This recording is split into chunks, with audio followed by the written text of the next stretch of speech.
Hi, this is Hall of Famer Eric Dickerson. What's up, everybody? I'm Matt Leinart, 2004 Heisman Trophy winner. Hey, I'm Zane Gonzalez. Hi, I'm Matt Barry from ESPN. You're getting ready to watch one of the best college football podcasts ever. It's the Harris Highlight Show. You're watching the Harris Highlight Show. And you're watching the Harris Highlight Show. And you're listening to the Harris Highlight Show. Enjoy it. Na na na na na na na na. Na na na na na na na. Na na na na na na na na. Na na na na na na.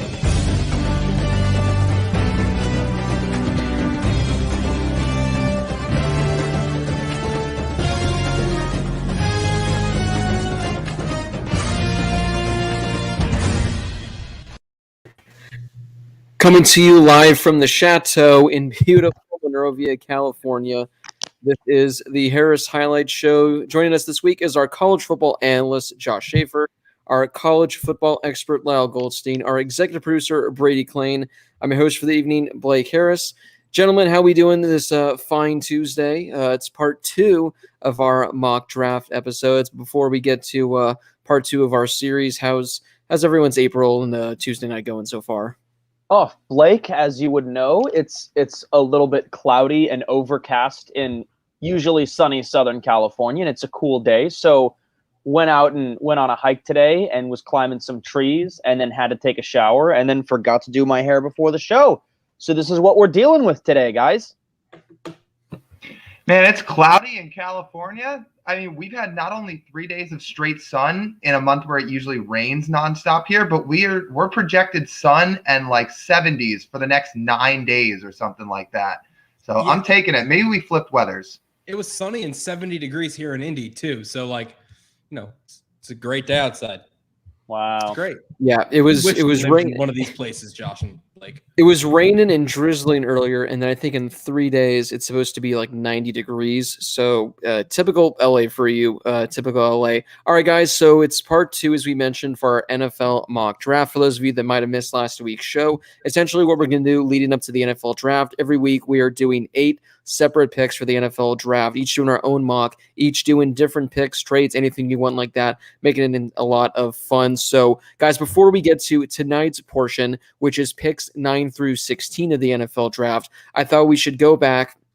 And again, for those people that missed it last week, share who we had going picks 1 through 8, so that way they know what players we've already had taken, if there were any trades, because I know Lyle and I, we did some trades, so teams are going to be a little different than what Josh and Brady got. So, Josh, I'll throw it to you. You can quickly share who you had 1 through 8 last week, and then again, we'll just go in order, read our 1 through 8, and then we'll kick things off right away with pick number 9. Yeah, sounds good. I'm reorganizing my tabs, so let me get my draft on the other side of our show. Okay, so I actually changed some things around, and I didn't do anything too crazy. But again, there are no rules, and we make the rules, so I do what I want. You guys had kind of pointed out last week, and Lyle said it perfectly. Lyle was making his mock draft based on what he thinks is going to happen, not what he would do if he was a GM. And I kept that in mind as I saw more reports this week, even more than we had when we did our show last week. And I'm kind of on board with you guys with the Jets taking Wilson number 2. I really actually don't see this going any other direction at this point, considering there's been even more things that come out. CBS Sports put out an article yesterday or today that said something like, yeah, here's why he's a lock at this point. So at number 1, I had Trevor Lawrence. At number 2, I originally had Justin Fields. And then at 3, going to the 49ers, I had Zach Wilson. I've now flipped Wilson and Fields. So I have Zach Wilson going to the Jets at number 2. I have Justin Fields going to the 49ers at number 3. I'm still not sold on Mac Jones yet, and not sold on him as a player. I mean, I'm not sold on him being a top 3 pick at this point, and we'll explain that a little bit later. But those are my first 3. At 4, I still have Kyle Pitts from Florida going to Atlanta. At 5 to the Bengals, I have Penei Sewell. I think that outside of number 1 is the most obvious pick of the first round. At 6, the Dolphins on the trade with Philly. I have Jamar Chase from LSU. At 7, I have Jalen Waddle to the Lions. And at 8, I have Patrick Surtain from Bama going to the Panthers. So those are my top 8 with that Wilson-Fields swap.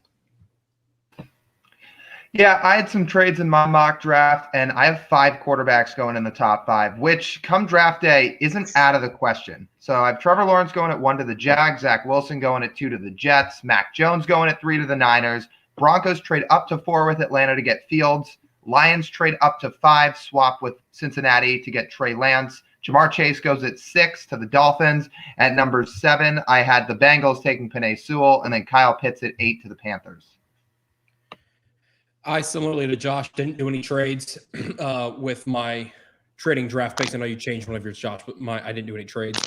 For mine, I had Trevor going 1 to Jacksonville, Zach Wilson 2 to the Jets, Mac Jones 3 to San Francisco, Fields 4 to Atlanta, Penei Sewell 5. I had Jamar Chase going 6 to Miami, Kyle Pitts at 7 to Detroit, and Jalen Waddle 8 to Carolina. Yeah, and I had a few trades in mind, but just like these guys, Trevor Lawrence at 1 to the Jags, Zach Wilson to the Jets, Mac Jones to the 49ers. I had Justin Fields going to number 4, but I had him going to the Washington football team. I had them trading up to number 4 to get him. Penei Sewell at 5 to the Bengals. I had Trey Lance going to the Broncos at number 6.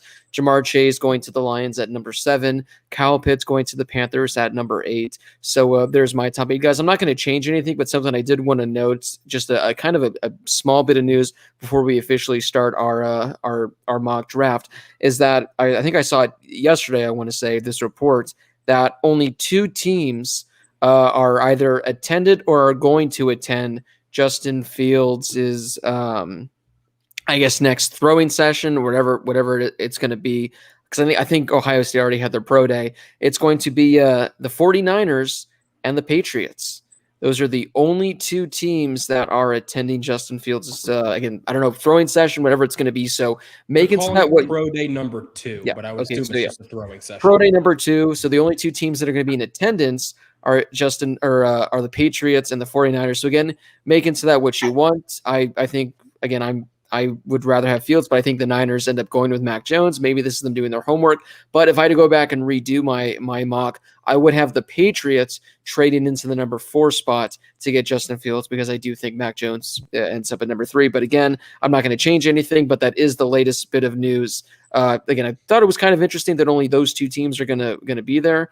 But so something, a storyline to follow along as well. And I think someone just commented saying the Falcons announced they will attend Fields Pro Day today. So add a 3rd team to the mix. But ultimately, I just think if the Falcons are smart, they trade out and try to get a good amount of picks, because someone's going to overpay if they have a chance to draft Justin Fields there. So guys, let's kick things off now with number 9. Again, for those of you that are tuned in for the first time, essentially how we go. We go across the board. We each pick someone new at number 9. Again, we're allowed to do trades. Trades, again, make it more interesting, more fun, but we're not required to. So some of us might have different teams. Some things might be changed from last week when we made changes to get into the top 8. So again, we're not all going to have the same teams. We're likely not going to have the same players. This is when the part's going to get really interesting. The top 8 or 10 or so, that's when I think we'll have the most similar picks. But after this, it's just going to be a crapshoot. It's going to be interesting to see. So again, you guys can drop a comment down below in the live chat. who you think is going to be picking at number 9, 10, wherever pick we're at, and who they're going to be taking. If you're a fan of that team, you could let us know in the live chat who you want your team to take. We'll be throwing up comments on the screen if you guys would like to donate to the show and have your question, your take answered live while we're doing this. Hit us up. It could be for $1 or $2. We'll read your comment on the screen, answer your question, whatever it is. So, guys, without further ado, let's get this mock draft started. But then after this, we do 9 through 16. We're going to be sharing our top 5 quarterbacks, running backs, and wide receivers for the upcoming NFL draft as well. So a lot of NFL draft content. But again, we have 8 picks to get through tonight. Josh, you can kick things off with who you got at number 9. All right, so at number 9, I have the Broncos pick in here. I've actually seen in a couple mock drafts that have come out within the last 24 hours that some teams have the Broncos not picking here. I think they pick here, and like I said earlier, I'm actually not super sold on Jones going to the 49ers. I do think that Fields probably is the better NFL prospect at this point, and that's nothing against Mac Jones. I'm just not buying it at this point. I really will not be surprised what names are called at 2 or 3 at this point. I just don't think it's going to be Mac Jones personally. This is where I think he gets picked. For me, I have Trey Lance and Mac Jones still on the board. And if I'm the Broncos, I'm taking the Heisman candidate, and I'm taking Mac Jones. I think that there's more to base this pick off of with Mac Jones in real game scenarios. And this is where I think he gets picked. They pretty much have their pick between Jones and Lance, at least on my board at this point. And I'm not really sold on Jones going to the Niners or the Falcons with picks 3 and 5 or 3 and 4. So I think this is where he goes. So I've got Mac Jones from Bama to the Broncos. This is where I have the Falcons picking because the Broncos traded up to 4 in my mock draft. They take Justin Fields in the 9th pick. So with the 9th, this is a team that already has such a loaded offense and so many on the side. They could probably defensive line a little bit. The base for me here is Rashawn Slater from Northwestern, and that's who I have going to the Falcons at 9. He's an offensive tackle, 6'4", 315 pounds. He's a little undersized for an offensive tackle, but I think he's a pretty safe pick no matter where you kind of slate him at, because if he can't play tackle, and they already do have Jake Matthews on the outside, he can always slide in at guard too. So wherever Atlanta chooses to use him, hypothetically, I think he's going to be a pretty good player. So I have Slater at 9 to Atlanta. Yeah, Lyle, I think Slater's the most versatile offensive lineman in this draft. Like you said, he's big enough to play tackle, but quick enough to play guard if need be. For me, I have Denver picking at 9. I have him also going to quarterback, and it's the first-round quarterback that I had left on my board, and that's going to be Trey Lance. I think, if he falls, Denver, if they decide to trade up, are going to go after Fields. But if they decide to sit where they're at and let one of those guys fall to him, I think Trey Lance is their guy. And he's a guy that can fit their system pretty well. They want to go after a guy like Deshaun Watson. Who knows what's going to happen with Deshaun Watson and the Texans. But if they can't get Deshaun, I think Trey Lance is a good, similar style quarterback to Deshaun Watson. I'm not saying they're an equal comparison. I'm just saying they're a similar style quarterback. And I think Trey Lance could have a good fit in Denver. Yeah, the funny thing is, I feel like all of us were probably going to have these quarterbacks going to pretty much the same teams. It's just a matter of, do they risk it and trade up? Do they think if they sit pat at 8 or 9, they're going to fall? Because in most drafts, if you're picking a number 9 and you're thinking of taking the number 5 quarterback on the board, you likely should be able to get them no problem. But again, in this year's draft, it looks like the first 3 picks are guaranteed to be quarterbacks. Likely the top 4 are going to be quarterbacks. I got all these random PR emails. I got some PR email today that said 5 quarterbacks going straight in the draft is more likely than it not happening. Like, you can bet on these kind of situations, and it's currently the favorite for there to be 5 quarterbacks that go first 5 overall. So that means there's going to be trades, which is, again, crazy to say. But in mine, I have the Dolphins picking here because of their trade with Denver, and I got them taking Jalen Waddle, wide receiver out of Alabama. Ultimately, wherever the Dolphins end up in this first round, I think they're going to be taking a wide receiver with their first pick. And essentially, the fact that they turned Laremy Tunsil into like 4 first-round picks, and now they're about to turn their like number 6 or 4. They went from 3 to 6. They could trade back to get to 9, still get a really solid wide receiver. So I do have the Dolphins taking Jalen Waddle at 9, which now takes us to pick number 10. So for the Cowboys at 10, there's a vacancy in the secondary across from Diggs. So I've got him taking a cornerback here, and I've already got Patrick Surtain off the board. And for me, the clear number 2, I think there are 3 really good cornerbacks that are going to go in the first round, and I'll talk about another one later. So a little bit of a spoiler, but I think it's a clear 1, 2, 3. And for me, Surtain number 1, and at number 2, I've got Caleb Farley from Virginia Tech. So I think that he can slide in and make an immediate impact opposite Trayvon Diggs in the secondary for Dallas. So I've got them going cornerback, and I've got them going Farley. I think secondary is such an obvious need at this pick with this team. The Cowboys were one of the worst defenses in the league last year, and they lost Chidobe Awuzie in free agency. So not only do they have a gaping hole in their secondary, but they would just give up chunk plays left and right. I mean, you would blink and their opposition was 20 yards downfield. They've got to get somebody to help that secondary. And since I have no corners off the board, the guy that makes the most sense to me here is Patrick Surtain. I mean, we saw him go against all the number 1s in college. He locked down almost all of them. He was the best corner in the country for a reason. And I think his game's going to translate pretty smoothly to the NFL. And we've seen a lot of Alabama, the Cowboys. We've seen that pipeline time after time after time. And I think we're going to see another one here at pick number 10. So I've got Surtain going to the Dallas Cowboys. I also thought the secondary was a big need for Dallas, and that was, not something I wasn't the only person thinking that. I think that's a pretty common thought across the board. I also have Patrick Surtain available, and I also have the Cowboys taking him here. I think he's going to be a great fit, like Josh said, across opposite of Diggs. That's 2 young corners for a team that has some good weapons, and they gave Dak a contract, Zeke got his money, so their offensive side of the ball is good. They have some good pieces on the defense with Leighton Vander Esch at the linebacker spot. He just needs to stay healthy and stay out of trouble there. But I think Patrick Surtain can be one of those immediate impact guys as a rookie in Dallas. Yeah, this one might be. Josh already had Surtain, but I feel like if Josh didn't have Surtain going earlier, this would have been an absolute clean sweep because I have the Cowboys going Surtain as well. This, again, seems like one of those ones where it just seems like the obvious pick for the Cowboys. I mean, for months at 10, it's always been cornerback for this one.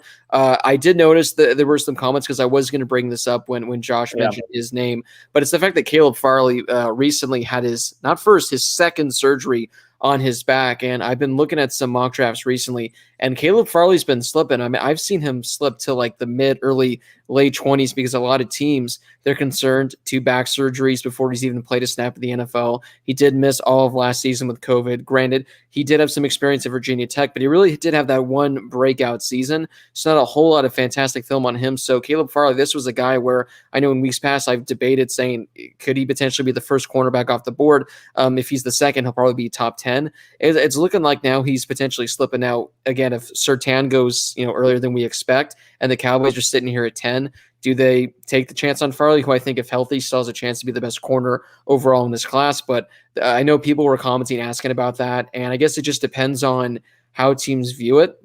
From what I was reading, teams like the doctors pretty much gave him the clear. It's no big deal. It's just a matter of, do you think that potentially can be, problems worrisome a few years down the line? So again, something to monitor with Caleb Farley. He potentially, again, it's one of those things. What do teams value? Do they want to take a chance? Do they want to take a risk? But Caleb Farley had his second back surgery recently. So again, something that you definitely want to monitor, at least if you're a team that needs a corner and you're picking in like the 20s, that he could be a guy where teams all of a sudden, a team out of nowhere comes and tries to trade up, where if Farley starts falling to kind of like the 17 to 20 range, the early 20s, I could see a team sneaking up trying to acquire him, because that would be a pretty good, it'd be a risky pick, but definitely a good pick. All right, guys. Yeah, there's been some people that have said, there have been some drafts literally within the last 24 hours that have him as a top 8 pick. And there are other ones that don't even have him in the first round. And I'll just say, I'll be stunned if he's not a first round draft pick. I mean, I think that's absurd. I think he'll be a first rounder. Yeah, I think he's a first round pick. For me, I think that that is a glaring need for Dallas right now as a cornerback. And for me, I've got Surtain off the board. I'm not super concerned with the back injuries. Again, like you said, the doctors have cleared him. So that's kind of the reports coming out have already said that he's kind of cleared. But you see these things happen every year where it's like, oh, this player got hurt at some point and now they're starting to slip in the drafts. And sometimes that's an accurate thing and sometimes it's not. And I don't know. From the things that I've seen, I'm not super concerned about it, but also with Surtain already off the board, and I think it's maybe a few picks early to maybe reach for J.C. Horn. So for me, it's Farley. Bingo. All right, pick number 11. So at 11, I've got the New York Giants. Last year, they took Andrew Thomas, tackle in the first round, and he kind of was already plugged in and played immediately and had an impact. And I think that there's a pretty important need for more offensive line help on the other side. So Lyle's already talked about Rashawn Slater from Northwestern. You should go check out his tape against Chase Young a couple of years ago. Literally half the mock drafts that are out there that say anything about Rashawn Slater will refer you to this game where he goes up against Chase Young.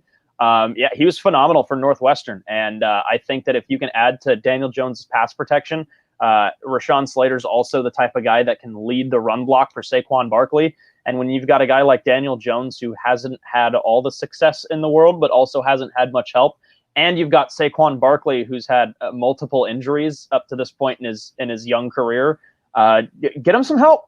And behind Penei Sewell at this point, the guy to go for is Rashawn Slater.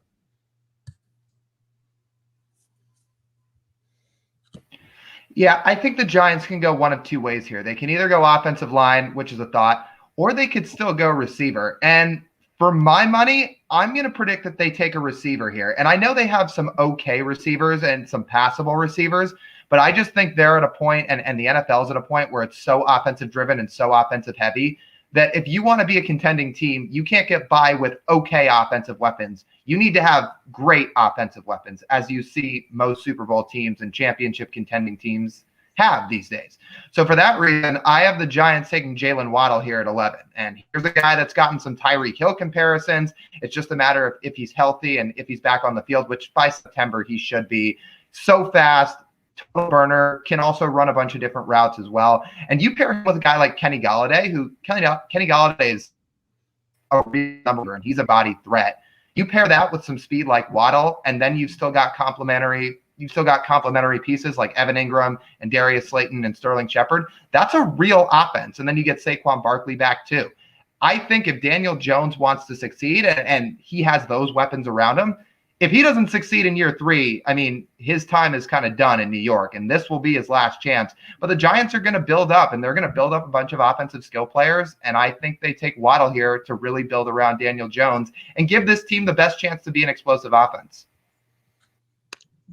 You guys both went offense, and I'm going to actually go defense. And I think, like Josh said a few minutes ago, is there are 3 guys on the secondary who are, 1, 2, 3, Surtain being one, but then 2 and 3 are sort of up in the air.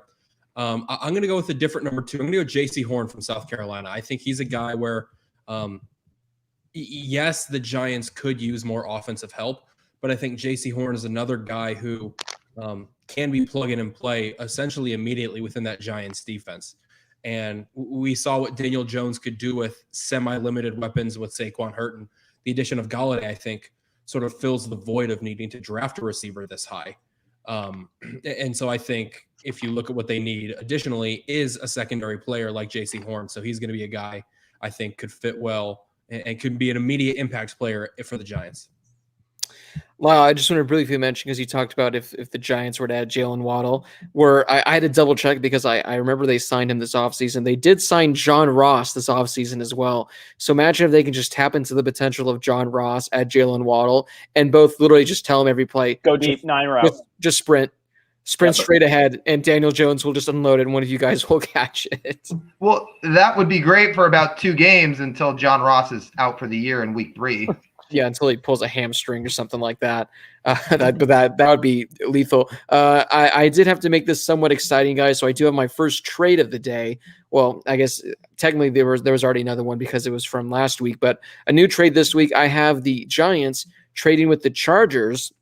Now, the ideal situation for the Chargers, I think, would be if they were to get Penei Sewell, reunite him with Justin Herbert. I think that'd be fantastic. But, Rashawn Slater, this is a guy where, had it not been for Sewell, he'd be the consensus number 1 offensive lineman on the board. I mean, this is a guy where there are mocks out there that have Slater going above Penei Sewell. So although we all think Penei Sewell is like a once-in-a-generation type talent, people think Slater is just a better NFL prospect, and they do have him going above. So I do think the Chargers get Justin Herbert as much protection as you can. He's their franchise quarterback. They have a really good defense when healthy. There's just that every key member was out last year. Offensively, they have weapons everywhere around. I think, again, just build the offensive line to protect Herbert. And if you can get Rashawn Slater, again, who in most drafts would be the number one offensive lineman prospect, who, again, people think is better than Sewell, I say do it. So I do have the Chargers trading up at number 11 to get Slater. So you have the Giants going down to 13 then. I have the Giants making another move, but we'll get to that when we get to number 13. So now we go to pick number 12. This is a fun one, and I actually kind of hope this one happens. So I have the Eagles picking at 12, and I've been taking Devontae Smith.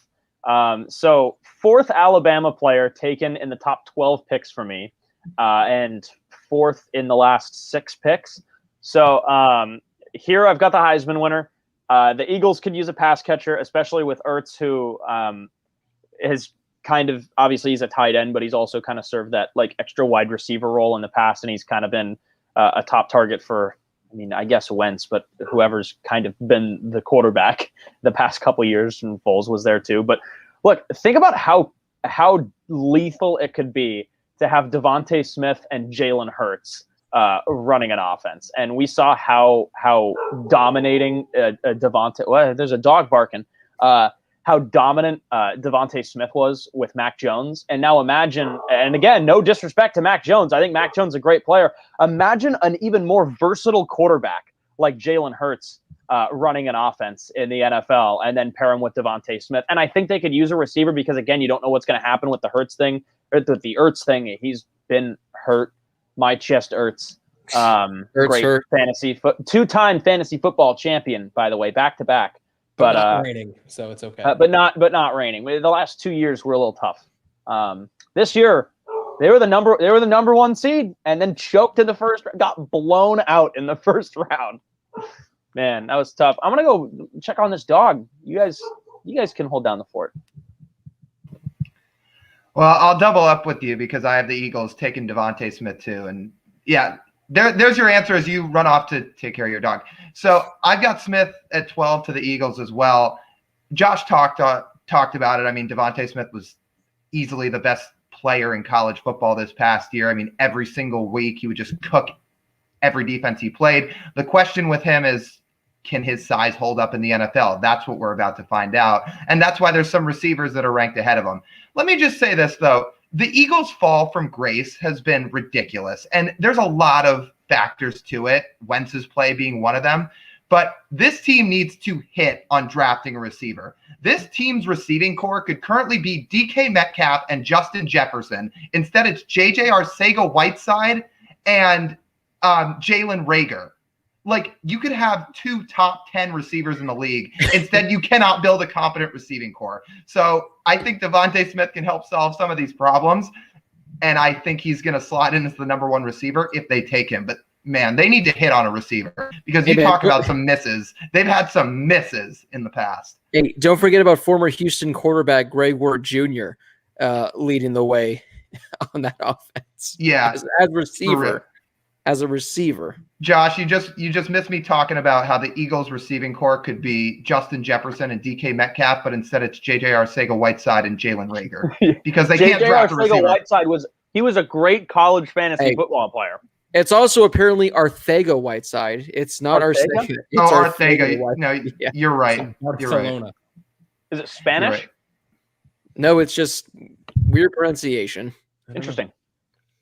So I'm going to make this easier for everybody else. I also have Devontae Smith, and I'm not going to say anything else. Yeah, I mean, you guys pretty much already said it. We're actually going to do a clean sweep here. I mean, the Eagles, they desperately need a wide receiver because things have just been absolute hell in regards to them. I mean, they've had, I don't have the numbers in front of me. I want to say they probably have like, I don't know what the stat would be, but probably since like 2018, they definitely have the most players that have caught at least like a few passes because the way they're rotating guys in and out because guys are just constantly hurt. I mean, it's an absolute joke. I mean, I'm looking at it's not even just the wide receivers too. It's the running backs too. Yeah. And the tight ends as well. I mean, Travis Fulgham was their leading receiver last year. Travis Fulgham. If Travis Fulgham was number 1 in regards to wide receivers, Greg Ward, a former quarterback, was number 2. Then meanwhile, you got Richard Rodgers having better numbers than Who? Zach Ertz. Exactly. So overall, He Or caught hurt. that. He caught that Hail Mary. Remember from Aaron Rodgers back when he was with the Packers all those years ago. Yeah. Richard Rodgers, dude. Yeah, the Eagles. I mean, Hey, Josh.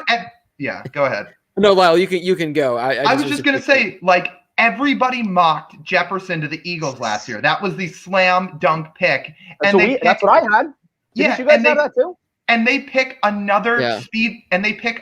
speedster receiver with catch problems who has difficulty hanging onto the ball in Rager. And again, it burned him. So hopefully Smith fixes their issues.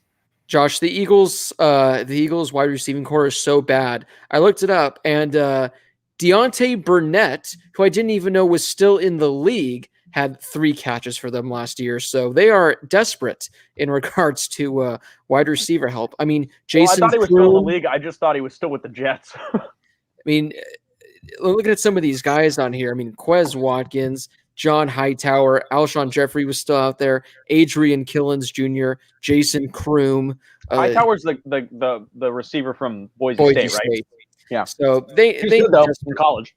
they need a wide receiver desperately. And yeah, Yeah. as Lyle mentioned, the fact that I won't give him too much grief over the Metcalf one, just because so many other teams passed over Metcalf. Like I believe the They Cardinals They- took Andy Isabella above him, I believe. So No, they did, but the Eagles specifically were linked to Metcalf. Like when DK made that catch to steal their playoff win for the Seahawks last year, he gave like the peace sign up to the Eagles fans because it's like kind of an F off for not taking me type of thing. Like, yeah, but so, yeah. the Jalen Reagor one. But like I said, I mean, I don't know who will feel worse, that or again the Cardinals, who literally right now the Cardinals could have a DK Metcalf and DeAndre Hopkins, which I think would be with Kyler Murray, that'd be an absolute freaking cheat code. So, all right, so we have a clean sweep here. Devontae Smith going to the Eagles at number 12, which brings us now to pick number 13. So for the Chargers at 13, we can't have a clean sweep here because the player that I picked is already off the board, and Brady already talked about him. I've got J.C. Horn here, cornerback from South Carolina. One of the Chargers' biggest needs is a cornerback. I don't think it's their top need. I think they could use, obviously, like Lyle said, protect Justin Herbert. They could use somebody on the O-line, which I wouldn't be shocked to see one of you guys take somebody from the O-line here. I think they could also use an edge rusher. So originally I had Rousseau or Phillips penciled in here, take one of the Miami guys. And then I ended up opting for J.C. Horn. I just think this is a really good pick, and there's a pretty open spot in the secondary for the Chargers, and then they lost some guys in the offseason. And I already have Caleb Farley and Patrick Surtain off the board, and I think the slam dunk pick after those two guys in the secondary is J.C. Horn and nobody else. So I've got Horn from South Carolina. I know we spent a lot of time on the Eagles, so I'll speed through this one. I think the Chargers need help on the offensive line like you guys do, and I already have Sewell and Slater off the board. So the next guy down would be Christian Darsaw, and that's who I have the Chargers taking here. Herbert some protection, got a good offense. He's got a good running back, good receivers, but get him the protection he needs because protecting a franchise quarterback is just so vital, especially in today's day and age with so many elite pass rushers. So I have Darsaw going 13 to the Chargers. I also have them going with an offensive lineman, and I have Slater still on the board. I think Blake had them making a trade a bit earlier to get up 2 or 3 spots to get him, but I think he's going to be in a good spot here, and it can fall to him at 13. So I think Slater, who I think Penei Sewell is set in stone at tackle. You can't put him anywhere else. I think Slater is the most versatile offensive lineman in this draft, and so you can move him around the board. You can move him around the offensive line. So I think Rashawn Slater will be a good fit to sort of be in different spots as the Chargers see need to help protect Justin Herbert. Yeah, I mean, there's a solid chance that Slater, he's still sitting there at 13 for the Chargers. I did have them traded up 2 spots just to get him as well, which then puts the Giants at 13. But I have the Giants being quite active on draft night because I don't think there's necessarily a position that they like desperately need, because I mean we all I think had them going, or you guys had them going some different directions, so obviously there's a lot of different positions they can address. I had them trading back once again with the Las Vegas Raiders. We know John Gruden likes being active on draft night. I have them coming up to 13 now, trading with the Giants. And this may be kind of high for him to go. Initially, this was a guy that seemed like a consensus top 10 pick, maybe even top 5. He's kind of been slipping because there's reports that he is not that great in the locker room because he was hazing teammates. But that's linebacker Micah Parsons, who I think everyone can agree, at least experts wise, I've seen think that he's, the best linebacker in this draft. I think the Raiders can really use a solid upgrade at the linebacker position. Again, he very well could be sitting there at 17 for them, but I just wanted to make this a little more exciting. So I got the Raiders trading up to number 13, and I got them taking linebacker Micah Parsons from Penn State. Again, Micah Parsons is an interesting one because this was a guy that was, again, like I said, projected to go top 10. He started kind of slipping. I've seen him in the 20s in mock drafts. I've still seen him in the mid-teens. So Micah Parsons, I'm not going to be shocked where he goes in the draft unless he somehow falls out of the first round because they learned of some of his hazing incidents that were just a little too severe, which brings us now to pick number 14, guys. We got 3 more picks, and then once we're done with our 3 picks, we're going to be sharing our top 5 quarterbacks in this draft, top 5 running backs, and top 5 pass catchers, also known as wide receivers, with the exception for 1 tight end. So at 14, I've got the Minnesota Vikings here, and I think that they could really add to the offensive line. And now I want to go back to what Lyle said. He said you had the Chargers going tackle, and you took Darrisaw. And I think that he is, at this point, the number 3 tackle on the board. But I think the Vikings might be looking for maybe even a little bit more versatility, somebody that can play tackle and guard, and somebody that played tackle and guard in college and was very, very good and took charge of the offensive line is Elijah Vera Tucker from USC. And it's 2 years in a row that USC is going to have an offensive lineman picked in the top 20. Last year it was Austin Jackson, who went to the Dolphins. Was he top 20? Was he 21? I don't remember where the Dolphins picked last year, but let's just say another first-round offensive lineman out of SC. It just seems every year that SC's offensive line is not as good as it should be, but there's one prospect that comes out every year. So before Jackson, there was one. Jackson was last year and was good with the Dolphins. This year it's going to be Vera Tucker. I just think he's really versatile, and they can plug him in pretty much anywhere on the offensive line, wherever they need to. He's super athletic and strong, and that adds to his versatility. So I've got Elijah Vera Tucker actually going ahead of Darrisaw here. Yeah, USC is just becoming O-line U now instead of wide receiver U. But just with one every year. Just one offensive lineman each year. Yes. They are, and we've got the same pick again. I have the Vikings taking Elijah Vera Tucker Really? at 14. I do. Oh, let's go. I mean, the Vikings really need some offensive line help, and you said it. He can kind of play anywhere across the line, wherever they think he fits best. They can plug him, and he's got good upper body strength. He's good in the run game and in pass protection, so he's a pretty versatile lineman, and I think he'll help what the Vikings want to do a lot. I went really out of the box on this one, and it might catch you guys by surprise. I also went Elijah Vera Tucker. Right. So we're going to go 3 for 3 there. Elijah Vera Tucker to Minnesota. I think let's see what Blake does here. Well, we're gonna have a clean sweep, but it's gonna be in regards to them going offensive line because I still have Christian Darrisaw. I still got him on the board. I do have him above Vera Tucker. Vera Tucker is going to be going very shortly after this, but I do like Darrisaw quite a bit more. I have seen mocks that actually have Darrisaw over Slater. Again, I don't know how people are ranking these offensive linemen because it seems like some people are viewing different numbers. I guess how their pro day went better than others, but Darrisaw, I got him going to the Vikings. Again, this seems like one of those ones, not only because all 4 of us agreed on position. A lot of mocks I've seen, they have the Vikings going offensive line just to give them that extra help, just to protect Kirk Cousins, just to protect Dalvin Cook. So again, Vera Tucker, he very well could go. I mean, I've seen him go as high as like 10 or 11 in drafts, but I do have Darrisaw going with this one right here. But like I said, Vera Tucker's not too far behind, but we got pick 15 now coming up. I'm going to be totally honest. I went back to see where I had who I had the Vikings taking last year because I thought it was Austin Jackson. It was not. But we'll see. So maybe I'll get this SC offensive lineman pick right. So 15, I've got the New England Patriots, and you guys already talked about Micah Parsons. This is where I have him going. I thought that they could use some help on the defense a little bit. They have a couple of different defensive needs. I think they could add somebody to the secondary too. Maybe an edge rusher. Pretty much anybody on defense. I think Micah Parsons is the best fit here. Anywhere you look, if you look up what New England Patriots draft needs are. Everybody's number one selection is franchise quarterback, and I'm not doing trades. And sorry, I don't know if you're taking a franchise quarterback at 15, even though I still have Trey Lance on my board. I'll go Micah Parsons here. This is kind of an interesting pick, and I think that a lot of people, I don't know what you guys have, but a lot of talk has come out in the last week about the Patriots trading this pick.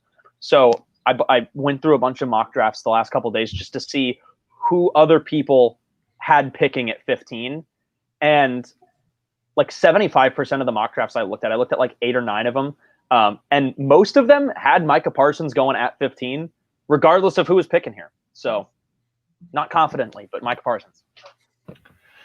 There's no doubt the Patriots are going to be trying to trade up on draft night to try and get a quarterback. It's just a question of whether they have the capital and whether they're willing to give enough up to do it. In my mock draft, I don't have them doing it. I have them staying at 15. And just like you, we'll see if we go 3 for 4 on this. I've got Micah Parsons because they've got a phenomenal secondary. They churn out pass rushers every year, but their linebacking core is a little bit weak as it currently sits. I mean, they brought Kyle Van Noy back. I don't know if that's really a long-term solution. And Micah Parsons, I mean, this guy's the best linebacker in the draft. I mean, he's got ridiculous speed. He can cover. Another really versatile player. So I think this is going to be a guy that can stick right in the middle of their defense and make an impact. Well, after the news of Julian Edelman retiring, really quickly, yes or no, Hall of Famer Julian Edelman? No. If Reggie Wayne and Torrey Holt can't get in, Julian Edelman shouldn't. And anyway. Eli Manning is not a Hall of Famer either, but go ahead. Okay. 2 Super Bowl wins, Lyle?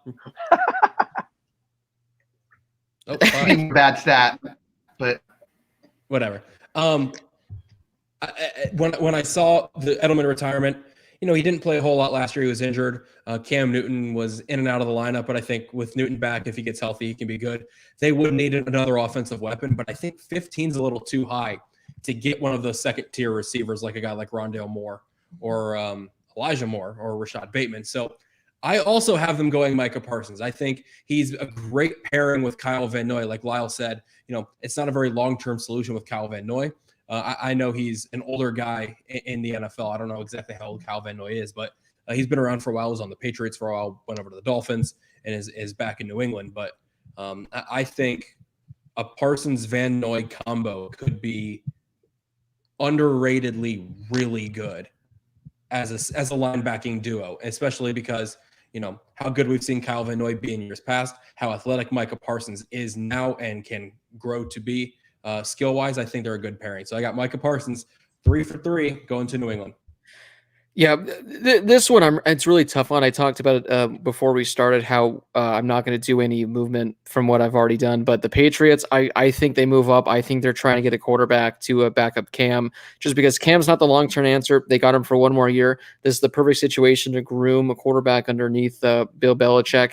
I do like the idea of them potentially going like a wide receiver, but I think once Waddle, Smith, and Chase are off the board, there's no one to reach for at 15. And they did a pretty solid job this offseason. I know they added Nelson Aguilar. They also added Kendrick Bourne to go along with Jacoby Myers. And N'Keal Harry's still there. They're hoping, I think he can break out. Not to mention they also got Hunter Henry, Jonnu Smith. So they have 6 really strong pass catchers, not to mention James White, who's good for probably 30 to 40 catches on any given year at least. So they don't necessarily need a pass catcher. I actually have the Patriots trading out of this pick. I have them moving down. Again, I assume they're going to trade up, but I have them trading back. I got the Tennessee Titans coming in for pick number 15, and I got them taking cornerback J.C. Horn, who just seems to be climbing up draft boards.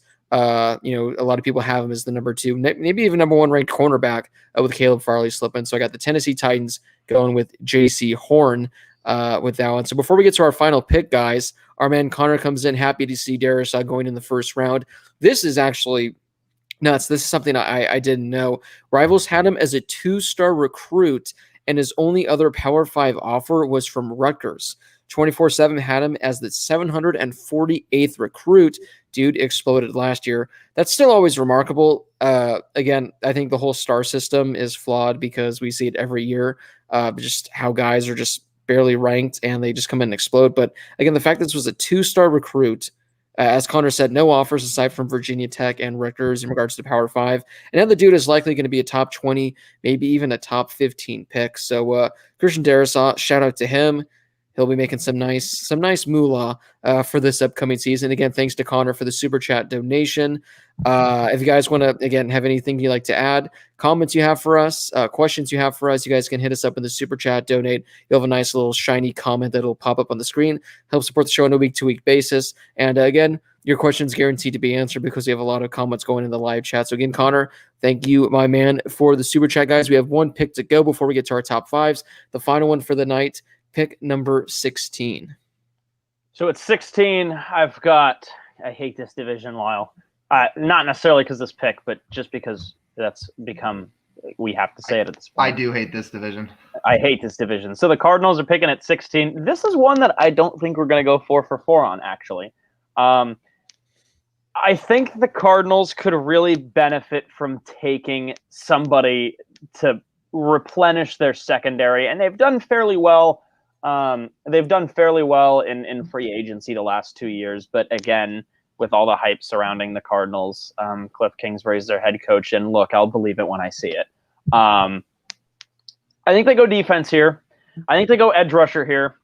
And my pick between the top 2 edge rushers at this point is Gregory Rousseau. So I think they'll go Rousseau here. I don't think that we'll go 4 for 4 here. I'll just say that.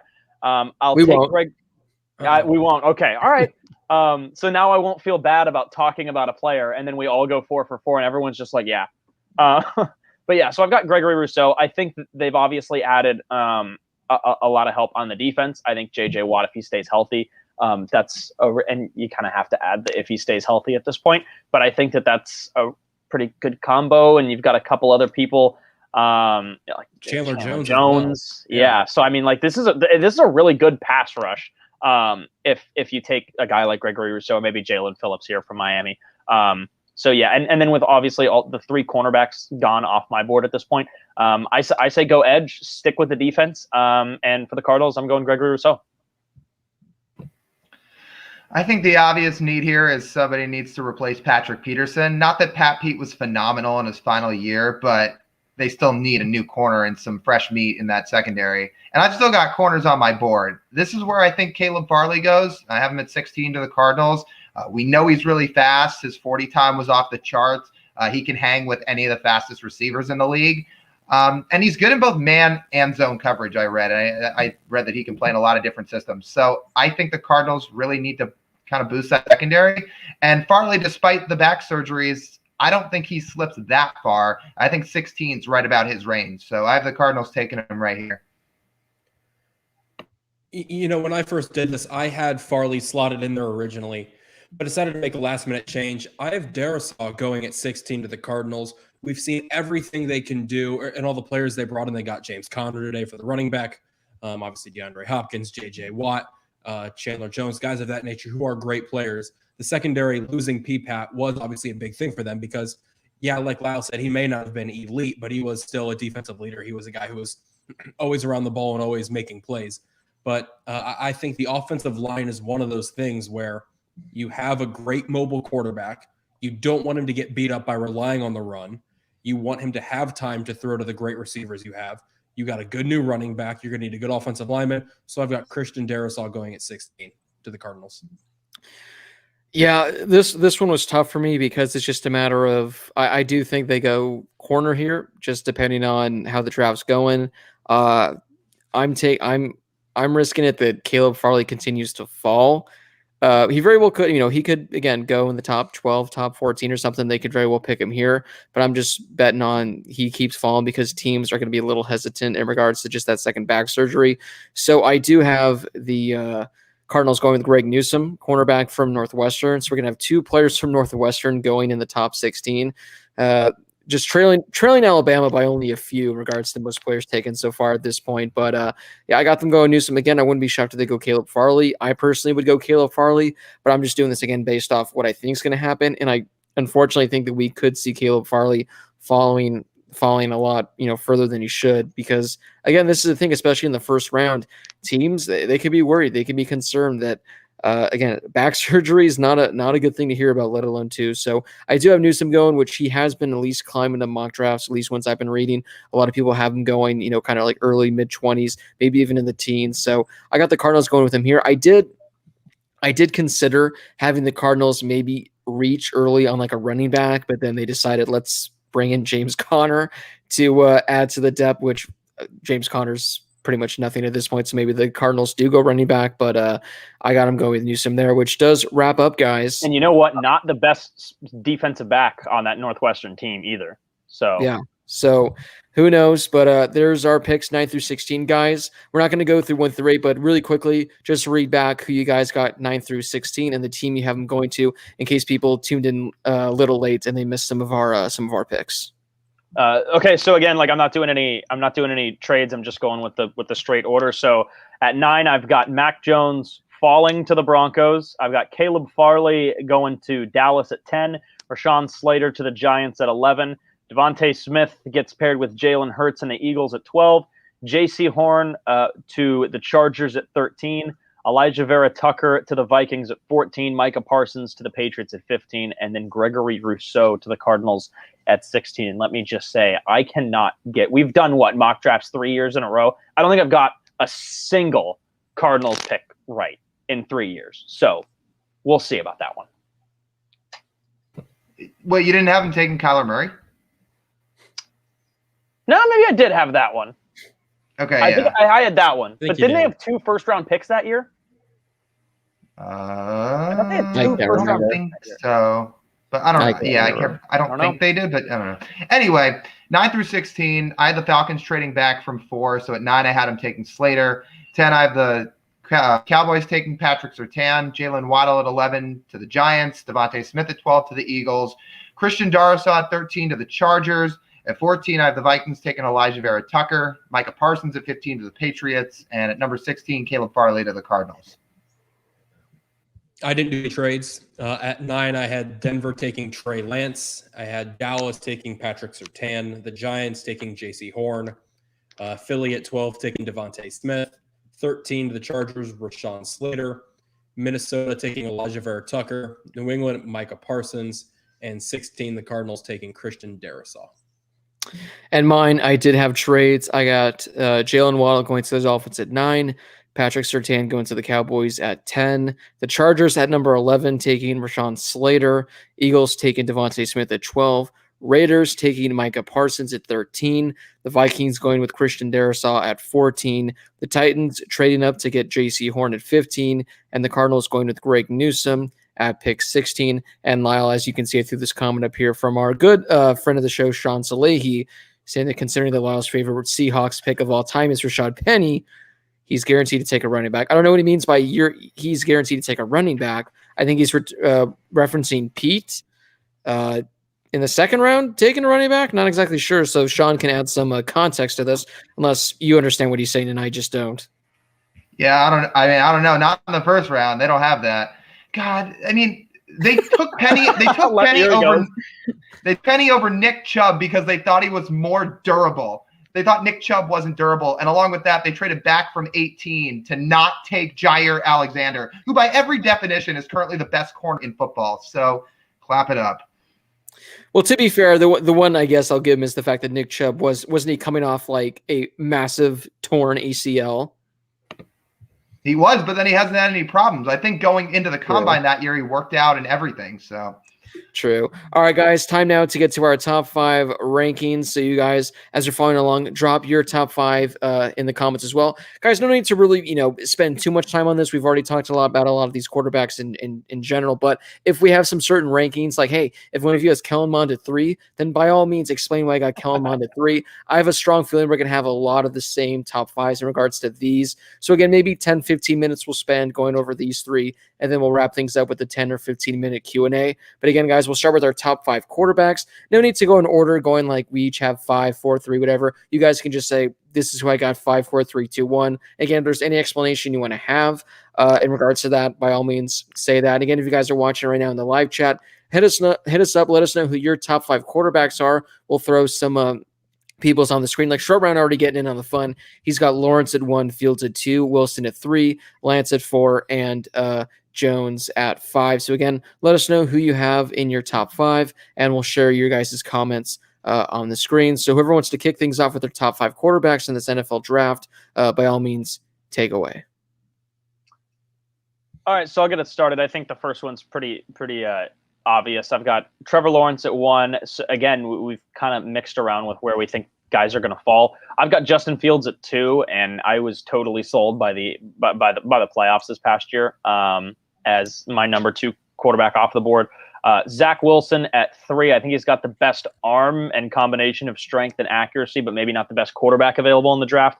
Mac Jones at 4. And guys, at 5, I have a quarterback so good that he's in my top 5, even though he's not in this year's draft. And that's Bo Nix. Yes. Yeah, no, I actually had to bump out Bo. I'm going to slide Trey Lance in at number 5. And again, like, it's nothing against Trey Lance. I just rank him below the other 4 because we just haven't seen enough of him. And I know that GMs have probably seen a lot more in person than we have, for example. But for me, I just can't rank him behind Trevor Lawrence, Justin Fields, Zach Wilson, and Mac Jones. 2 of those 4 were Heisman finalists this year. So can't. Before Lyle goes, our buddy Sean did add he meant that the Seahawks trade up for Najee Harris. Yes. And that's what they're going to do. So, Lyle, how would you feel if your beloved Seahawks trade up and get another running back? Well, not great, because don't ever draft a running back in the first round. But also, with what capital, they don't have a first round pick next year either. So I don't know what they're trading with. So yeah. Oh, that's good. Anyway, top 5 quarterbacks, 1 through 5. I've got Trevor Lawrence at 1, Justin Fields at 2, Zach Wilson at 3, Trey Lance at 4. I like Lance. I like his upside, and then I have Mac Jones at 5. Look, I'm just going to quickly say, I know Josh touched on it last week. I'm not going to get into all the reasons people have Justin Fields falling. I just will say I think the reasons are ridiculous. Like, I think he's going to be really good. Yep, agreed. I agree. My order of rankings is not the same order of drafts. I think draft needs are different than player rankings. I have Trevor Lawrence at 1. I have Justin Fields at 2, Zach Wilson at 3, Mac Jones at 4, Trey Lance at 5. Yeah, so pretty much essentially, guys, we have all 5 of the same quarterbacks, just in different orders. I got Trevor Lawrence at 1, Zach Wilson at 2, Justin Fields at 3, Trey Lance at 4, Mac Jones at 5. Again, it just depends on, what teams value. Mac Jones very well can be going 3, but again, as Lyle's talked about, as other people are trying to talk about, it's just the fit. Mac Jones fits the 49ers better than Justin Fields. They want to stick with Shanahan and what he's doing. So those were our 5. Now, before we get to our top 5 running back, where would Jamie Newman be had he not sat out this year? Oh, he still wouldn't be the top 5. I think the hype on him was too high to begin with. The fact that he was like 2nd or 3rd in Heisman preseason favorites. I mean, he literally never did anything warranted of hype at Wake Forest.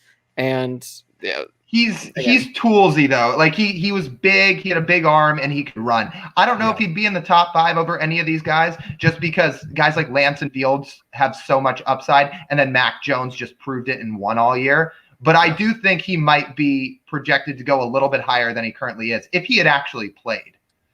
Yeah. All right, go on, Blake. Sorry. It's all right. Well, I was just gonna share some people's top 5s. Cooper Smith, he has Wilson at 1, Lance at 2, Lawrence at 3. Again, and a lot we talked about it earlier. Chris Sims, he's got Zach Wilson at his number 1 ranking, and he's had some pretty successful years to back up his claims. So it's not that far fetched. But having Lance at 2, again, there's a chance that Trey Lance could be an absolute stud, that he can be a guy that's kind of, throwing 30 touchdowns a year, rushing for 10, but we just have to wait and see it. He's got Justin Fields at 4, Mac Jones at number 5, Nathan Johansson, Trevor Lawrence, Zach Wilson, Trey Lance, Justin Fields, Mac Jones. Then we got General Spartan 27. He's got Lawrence, Wilson, Lance, Fields, and Jones. Eric P., Lawrence, Fields, Wilson, Jones. Devin Leary. Hitting Trey Lance. And he also says Kellen Mond at number 1 and Sam Ellinger at number 2 in regards to his rankings there. So some solid rankings right there. But guys, now we're going to move to our top 5 running backs in this draft class. This one, I'm sure we're going to have a little different top 5, but for the most part, again, as Lyle says, don't take a running back in the first round. Don't pay running backs. It's an absolute waste. But who are you guys' top 5 running backs in this draft class? So for the most part, I do agree with Lyle. I do think there are 1 or 2 guys that could get picked in the first round this year. I would go 5 through 1, but I'm going to go 1 through 5 instead. So at 1, I've got Travis Etienne. I think he's the most versatile of all these backs, and he's got great speed. At 2, I've got Najee Harris. Great size, tough to tackle. High Brady number 2. Surprisingly really good agility for his size. And I think that he's got a pretty high ceiling to be a good NFL back. Trey Sermon, I think he's the most well-rounded in this class at 3. Javonte Williams is my pick from North Carolina. I think you've got at least one of the North Carolina running backs in the top 5. I think you have to. For me, I like Javonte Williams a little bit more than Michael Carter. And he's just really hard to bring down in general. And then at number 5, I have a guy that's kind of gotten a lot more attention after the college football season ended, and that's Kenneth Gainwell from Memphis. Big-time NFL fans will know that Memphis just churns out running backs, especially over the last 5-10 years. I mean, he sat just in his time at Memphis. Kenneth Gainwell, who's got a great name for a running back, by the way, he sat behind Tony Pollard, Darrell Henderson, and Patrick Taylor at Memphis. And Antonio Gibson. Who technically was a wide receiver there, but yes. So he didn't sit behind Antonio Gibson, but Antonio Gibson played there too. So you've got 4 NFL running backs right now, all from Memphis, all out in the last 4 or 5 years. And here comes Kenneth Gainwell. So I think he's a guy that maybe is not drafted very high, but that's a dude that next year or the year after, it could be snatched up on the waiver wire in fantasy football like week 2 and is going to be like one of the ads of the year. So Kenneth Gainwell, great name, sneaky good player, and honestly didn't really hear a whole lot about him compared to some other backs during the college football season. So he's in at number 5. I have Travis Etienne at 1. Even though he didn't quite have the season that he's had in years past, I still think he's got the best tools in this draft, and I think he's got the highest ceiling in this draft. I have Javonte Williams at 2. His ability to break tackles is next level, and it's so easy to translate to the NFL. Like, I think you're going to see him have a lot of success on Sundays because of his ability to break out of tackles and break tackles. So I've got Williams at 2. I have Najee Harris at 3. I have Michael Carter at 4. I think both these North Carolina running backs are really good, and he's slippery. He's patient. So I like Carter. And then at number 5, here's a guy that maybe is a little out of left field, but I really like him personally, is Demetric Felton from UCLA, because his ability to catch the ball is what teams look for in running backs these days. I mean, he reminds me a little bit of Curtis Samuel. He reminds me a little bit of James White, and it's because he has the ability to both run the ball, but more importantly, his high-level ability to catch it out of the backfield and line up as a receiver. Like at his pro day, he was lining up at receiver and running receiver-like routes. So I think a team might take him somewhere in the 3rd or 4th round and end up really happy. So I have Felton at 5. I've got ETN at 1. I think that's pretty unanimous across all of us. Even though, like Lyle said, he didn't have the elite season we were all hoping for, but really nobody did that we were hoping for. I've got Najee Harris at 2. I think he's such a great back. His tools, his hands are great. His athleticism is next to none. I mean, you saw him hurdle a guy in probably every other game this year. So he's a big power back, very similar to a Derrick Henry type player. I've got Javonte Williams at 3. Like Josh and Lyle said, both, the North Carolina duo of backs is really good. I've got Trey Sermon at 4, and I have Michael Carter at 5. So I have both of the North Carolina backs in my top 5. And unfortunately, I'm going to have to go against the grain with you guys. I have Najee Harris at 1. I just think, ETN season, I still think talent-wise he's probably the best. But his season last year was just not ideal. I think pass-catching-wise, ETN is by far this dude is going to be, I think, a fantasy monster when it comes to the pass catching game. Najee Harris, guys, I wanted to throw this one stat because I saw this. I remember weeks ago. I wanted to throw this up. Derrick Henry, 6'3", 235. Najee Harris, 6'3", 230. So this is a guy that is pretty much nearly identical size. I'm not comparing him to Derrick Henry in regards to that, just because they're the same height and same weight. But I've seen him get the Derrick Henry comps just because of their size, the way they play. I don't know if you guys have seen Najee Harris's quads anytime recently, but he put Saquon Barkley's to shame almost because those things are massive. So I do have him at 1. I do have Travis Etienne at number 2. I got Javonte Williams at number 3. It's amazing these North Carolina running backs, because him and Michael Carter, it was a near 50-50 split. I want to say Javonte Williams was like 53% compared to Michael Carter's 47%. Had Javonte Williams had this backfield to himself, he would have easily had a 2,000-yard, 25 touchdown season. I mean, him and Michael Carter's numbers were insane, and that was while splitting carries. So I like what Lyle mentioned. I have no problem having him at what? Lyle had him at number 2, I think, or did you have him at 1? I had Williams at 2, and then Carter at Williams 4. at 2. Yeah, I think there's a chance Williams could be the best running back in this class. At number 4, I got Trey Sermon, and at number 5, I got Michael Carter. But this one was tough, Josh. It was between Michael Carter and Kenny Gainwell. Kenneth, I don't know which one it is. I was battling between them at 5 and 6, but I have Michael Carter at 5, and I have Kenny Gainwell at number 6, just missing the top 5 because of the fact that Memphis is just pumping these guys out like no other in regards to running backs. I think there's a solid chance he could be a valuable guy down the line. So those are my running backs. Let's share some other people's top 5 running backs. Cooper Smith's got Etienne, Harris, Sermon, Carter, Chuba Hubbard at 5.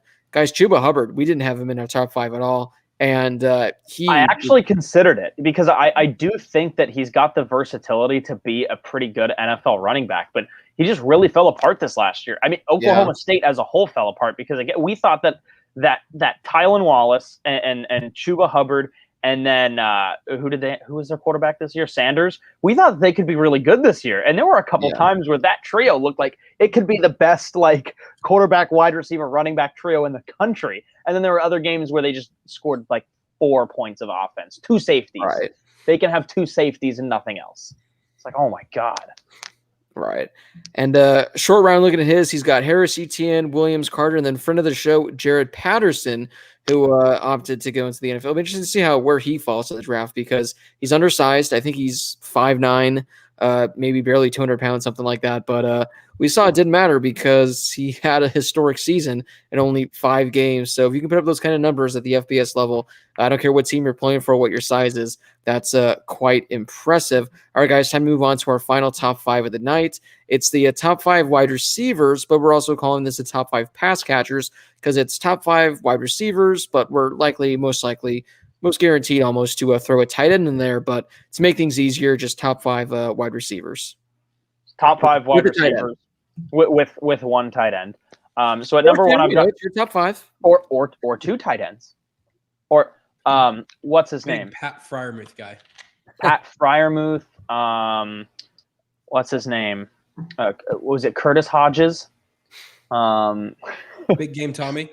Big game Tommy Hudson. Dropped the game-winning touchdown against USC 2 years ago. Yep. So at number 1, I thought he caught it. So did I. I've got Jamar Chase at 1. Again, like Lyle said this on the show a couple times now. Justin Jefferson had an unreal year last year and was not the best wide receiver on that LSU team. So Jamar Chase at 1, I mean, he's going to be the first wide receiver off the board, and a wide receiver won the Heisman Trophy this year, and it wasn't Jamar Chase. And he'll still be the first wide receiver off the board. So I've got Jamar Chase at 1. I've got Kyle Pitts at 2, and I was really close to putting him at number 1 just because I think he's the best overall player. Obviously he's a tight end. He can block. He can do a little bit more than Jamar Chase can. I just think it's really hard to not have Jamar Chase at number 1 when we're talking about wide receivers. So Kyle Pitts at 2, Jalen Waddle at 3, and then I've got Devontae Smith. I think Jalen Waddle might be a better deep threat, and I actually have him going off my board a little bit early, a little earlier than Devontae Smith, but that also goes back to who I have picking there. And then I've got Rashad Bateman sliding in at number 5. I think he's got some of the best. He's got some of the best hands in the draft, and kind of along those lines. If you're looking at his game, just the way that he plays, he's great beating dudes off the line.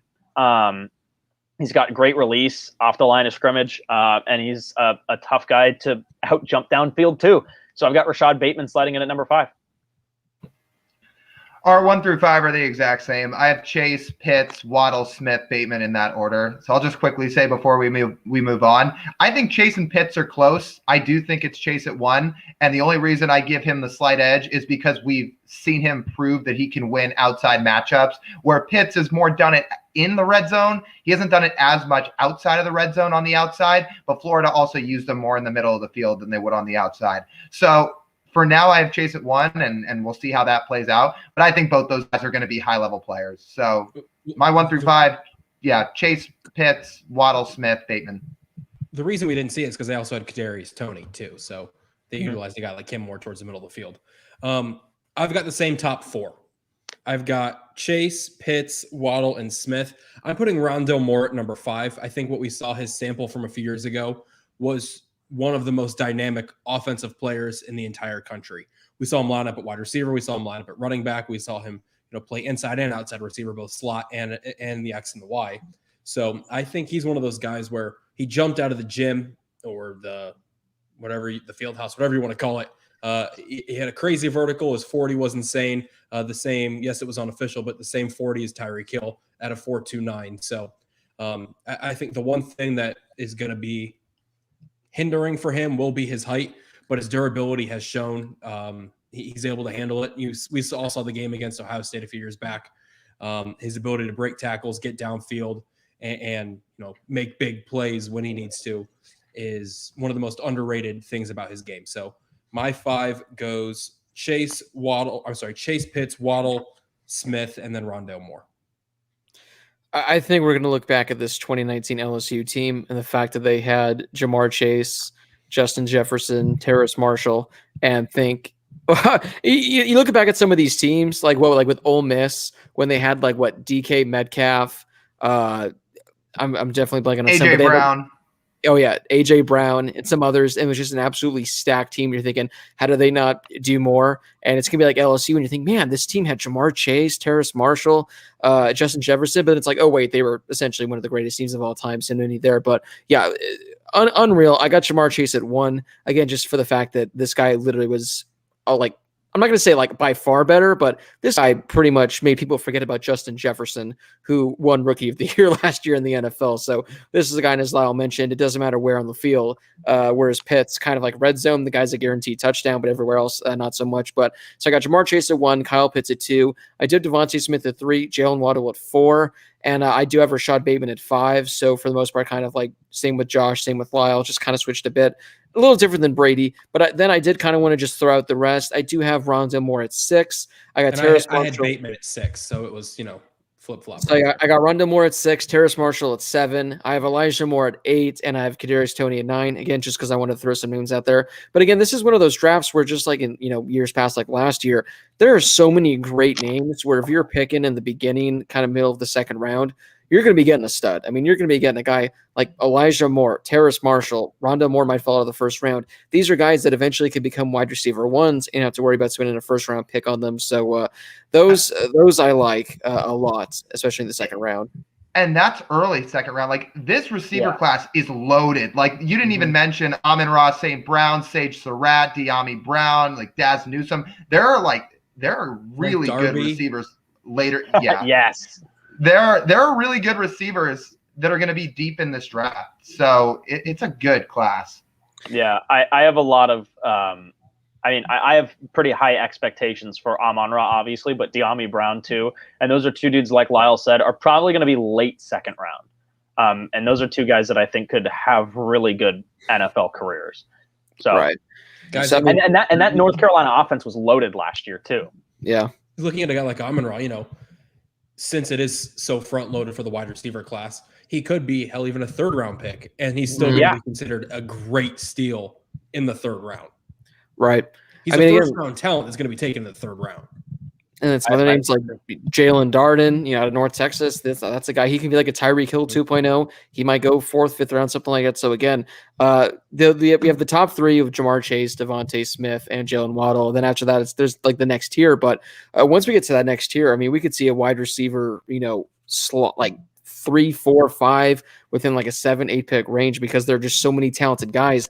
Again, eventually could be number one type guys. So, all right, guys, do you want to move to our college football NFL draft Q&A to close the show for the next 10, 15 minutes? Yes.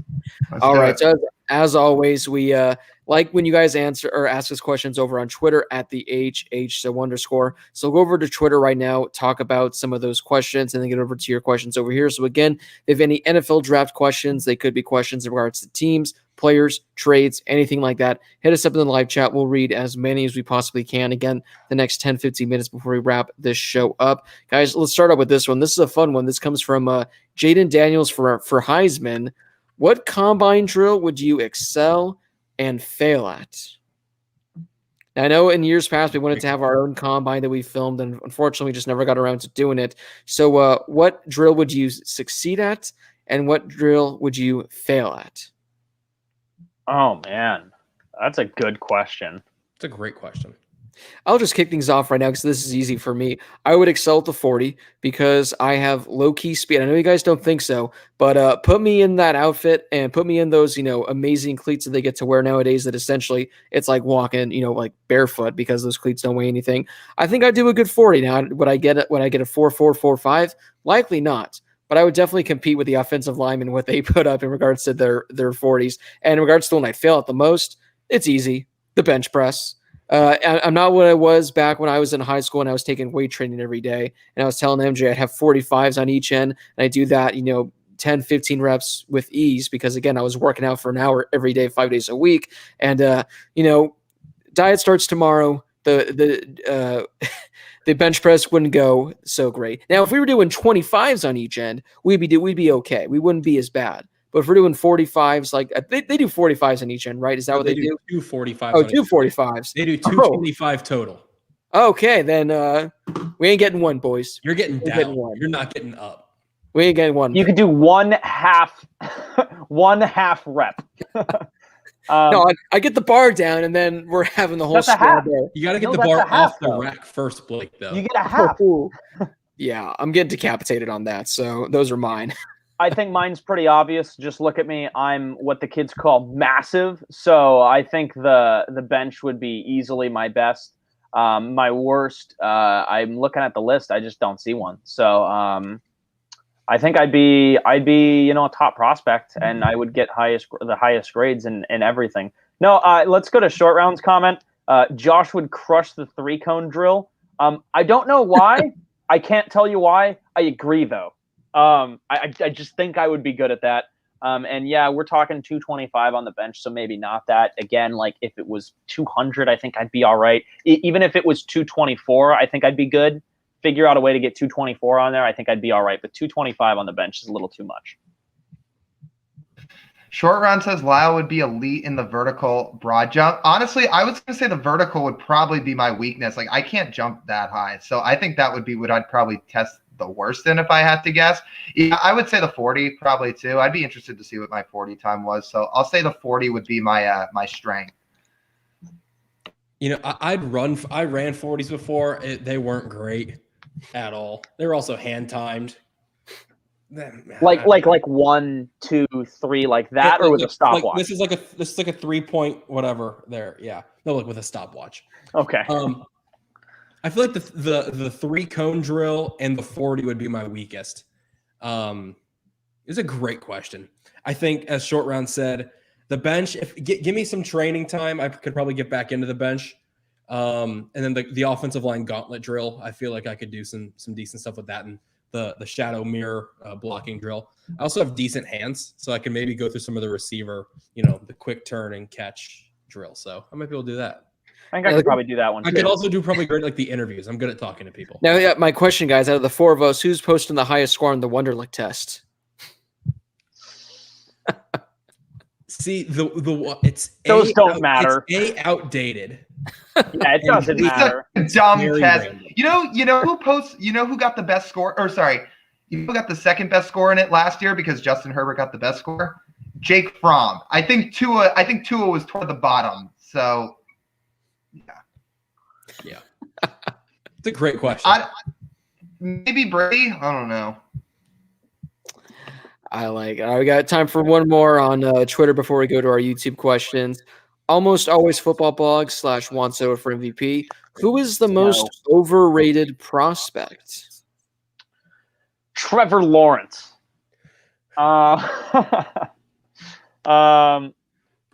Josh graduated late. He's failing the one. Whoa. That was ASU's screw up short round. He said I graduated late, so I've got the lowest score.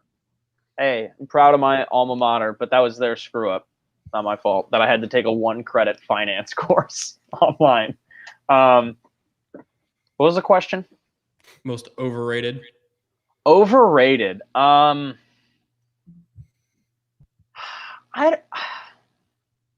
don't know. I kind of want to say Trey Lance. I don't know if I really believe it, but I kind of want to say Trey Lance. Maybe, I don't know, maybe Jalen Phillips.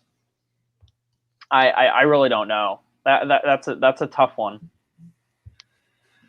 Yeah, I don't know. There's not a guy in this draft this year where I look at him and say, yeah, I think he's for sure a bust. Like most of the guys at the top of this draft, I like. So I'm trying to think if I had to pick a bust, I don't know, maybe somebody like Slater, just because he's a little undersized for a tackle and maybe he has some issues there, but that's just a guess because he could always slide into guard. But underrated prospect, I mean, Josh was talking about a couple of the receivers he liked. My underrated guy is Sage Surratt, just because, I mean, he didn't even play last year, so he's kind of an afterthought at this point, but I think he's got a really good tape. So if we're talking underrated guys, I like Surratt. If I have to pick an overrated guy, I guess I'll say somebody like Slater. For an overrated guy, even though he's still a top 10 prospect, I am going to go Trey Lance. I just think his sample size is not big enough to be slated where he is. If I'm going to go with an underrated guy, though, which, you two just jumped on, I'm going to do that. I'm going to say Alex Leatherwood. He was a staple of the Alabama offensive line, and he's like the 50th, 40th, something ranked prospect right now. I think it's because he tore his ACL, I think. It is. Yeah. But he dropped so much because of that injury. But it's become a much quicker rehab process for the ACL. But I think Leatherwood's a guy who, like I said, was a staple of the Alabama offensive line for so many years and is going to be a steal in this draft. I think a team in the mid-second round is going to get themselves one hell of a player with Alex Leatherwood. Yeah, I'll hop in real quick with an underrated guy. Lyle had mentioned that we had already talked about him. My most underrated, I think, is Amon-Ra St. Brown. I think that he's got great hands, and the way he plays the game, he plays like he's 3 or 4 inches taller. But the guy's built, and I think he's going to be a steal in the late second round. I already mentioned him. I like De'Ami Brown. One guy that nobody has talked about, that we talked about quite a bit on this show, and this is somebody that me especially, but you three as well, have been exposed to quite a bit the last couple of years. I think Talanoa Hufanga is really good coming out of USC. He's kind of like a Troy Polamalu. And again, Polamalu wasn't a massive guy either. I think the issue is injuries.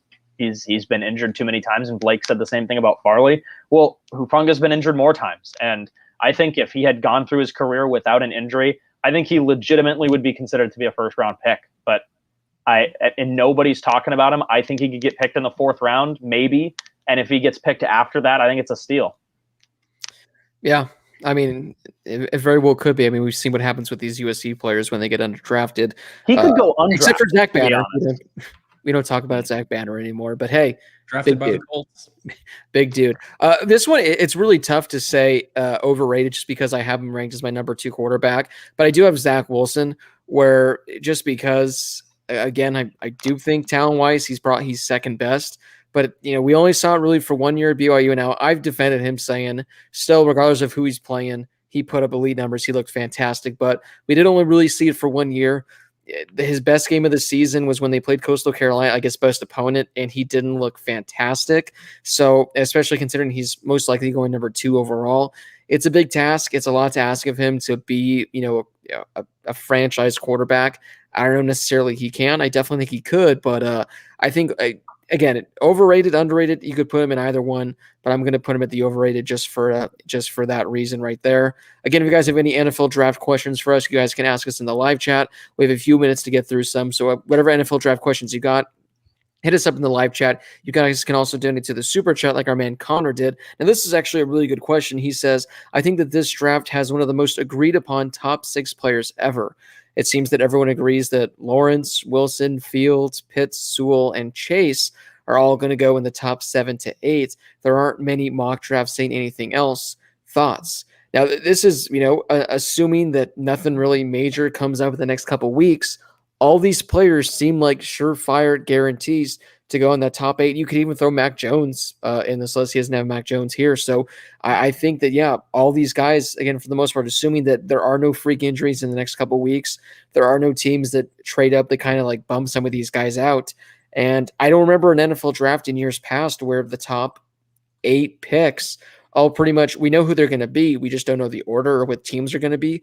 But again, we pretty much have a solid understanding that all these guys that he just mentioned, these 6 names, and I am going to throw Mac Jones because I do think Mac Jones is going to be in there.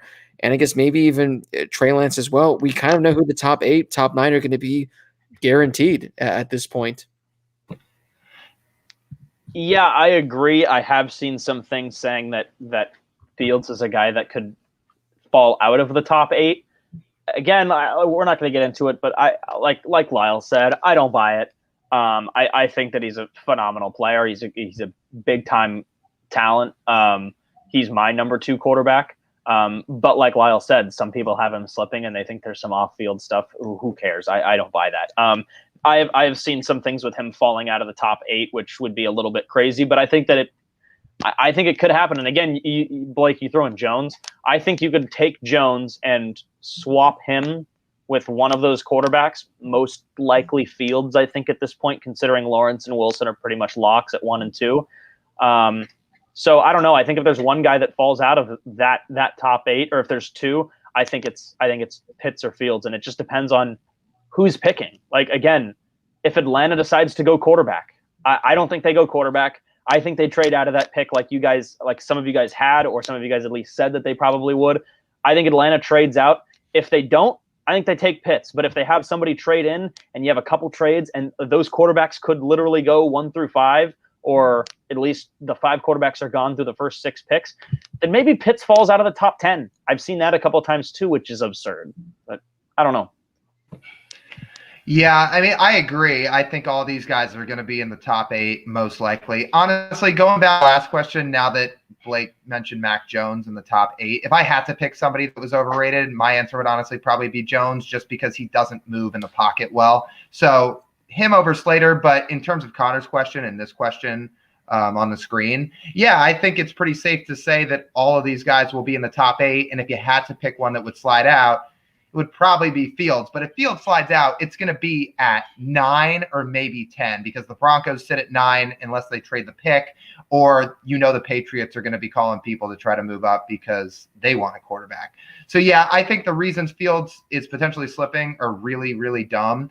But I think that it's a consensus pretty much like Connor talked about and like what we've talked about, that you'll hear all these guys really early on draft night. And look, we've had different mock drafts in the past with some different scenarios and different players, but we all had these guys right around the same area, and it's for good reason. Well, I see we've lost Brady, but yeah, I mean, barring some kind of fall where, again, Justin Fields goes to 8, 9, something like that, he keeps slipping. The only reason I think Mac Jones is even in there is just because of the whole 49er rumor, where I can't see another team trading into the top 6, 7, 8 to take Mac Jones. It seems like the only team he's really been affiliated with has been the 49ers. So maybe Mac Jones, I know he's not mentioned here from Connor's question, but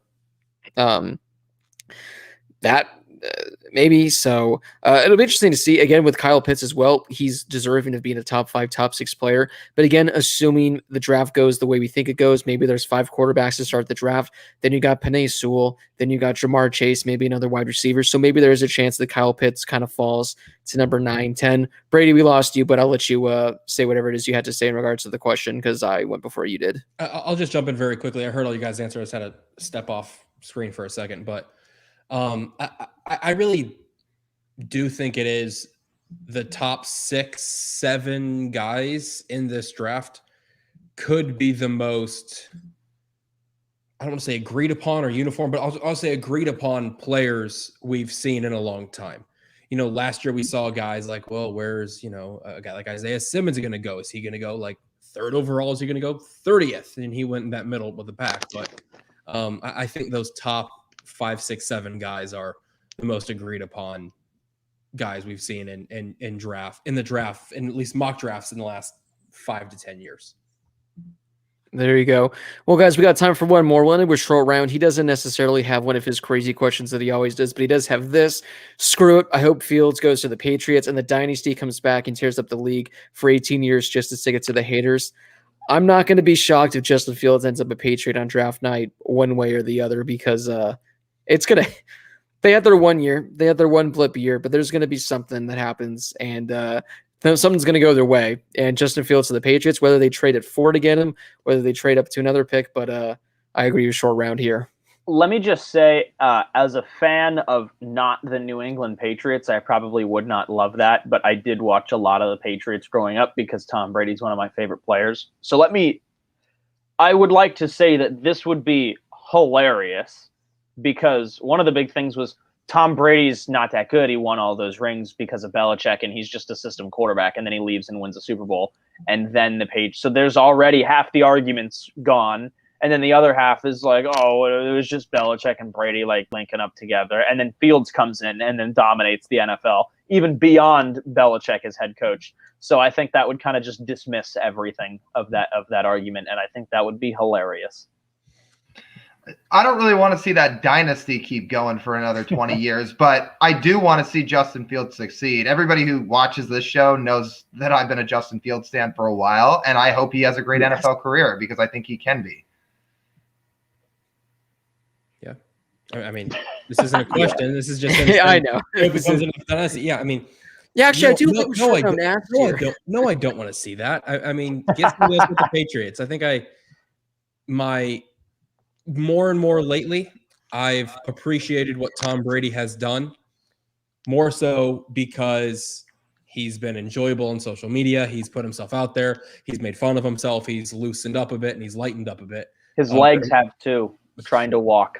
Yes, trying to walk off the boat. Is that what you're saying? I think that's what it was. It was the sea legs. Yeah, that's what it was. Where he was having to get pushed from behind. He ate some bad chicken is all it was. That's all it was. So I think I've appreciated and enjoyed Tom more last year than I did when he was with the Patriots, and I still have a dislike for the Patriots. So I hope the dynasty burns to the ground. I hope Cam does well, but I don't want the Patriots to do well. And short round just dropped in another question. Yeah, I saw that one, but I think we'll save that one for next week. We'll remember that one. A short round question. 2 seconds. All right, guys. Make this one quick so we can wrap up this show. One's got to go, guys. Wings, wet, dry, crispy, or grilled? Look, dry's gone. Dry's gone. That's the only answer here. Dry. So look, if it's like, if we're doing fried chicken, I'm a huge fan of like the crispy chicken. But if we're doing these are wings, like a Wingstop, exactly. Like if this is Wingstop, I'm going wet. Like I think you got to get you got to get the buffalo. The buffalo's always good. There's like the honey bar. What are you getting rid of? This is one got to go. One's got to go. Oh, dry. Dry. Yeah. Oh no, get it out. I've got the hot take here. Lemon pepper wings are my favorite, so I'm keeping the dry. Lemon pepper rub? No, like lemon pepper wings. You can order lemon pepper wings at what? Like Wingstop or dry rub, yeah. Okay, so that would qualify as the dry, right? I would assume so. That's okay. Oh man, that's good. Actually, wait, yeah, I'm changing mine now. I'm changing mine to grilled because I get the Louisiana rub at Wingstop, and I think those classify as dry. So grilled, you're gone. Bye. Oh, dude, one of my favorite wing places here in Indy has them called has called them Ricky Bobby style. They put them in the sauce and then they bake them. So shake and bake. They shake and bake them. And so that's technically grilled, and they're really good.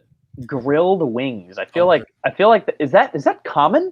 Mm-hmm. Yeah, I don't know if I've ever heard of Am I just like wings. Not like associating grilled wings with what grilled wings are, or have I never? I guess I will after the show. Grilled, I'm getting rid of because, as Lyle said, Louisiana rub at Wingstop.